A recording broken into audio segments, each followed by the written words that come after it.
योजनार शुभ आरंभ करेंगे सब माँ मैंने धन्यवाद ये लगे गोटे माँ मानकर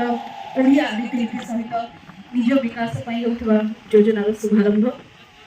पर्यटन महिला शिशु विकास मिशन शक्ति तीनोटी एमती विभाग जहाँ राज्य राजस्व आण सम्मान आण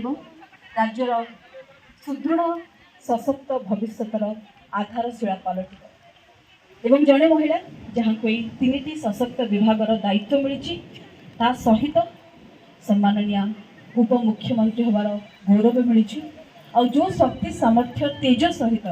से दायित्व को एते सहजरे तुलाउछंती सेथिपाई आम समस्त प्रशंसार पात्री से आम समस्त चिर नमस्या अनुरोध करी सम्माननीय उपमुख्यमंत्री महोदया श्रीमती प्रभाती परिडा को यह शुभावसर निजर अभिभाषण रखिबे।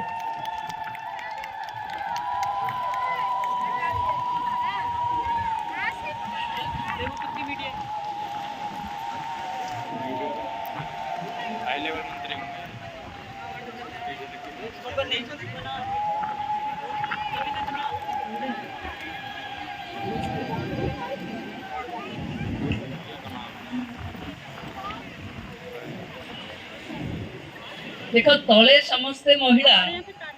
ऊपर महिला मानकर मंत्री और सचिव आपण मान आवाज हुलहुली तो क्या शुभुनि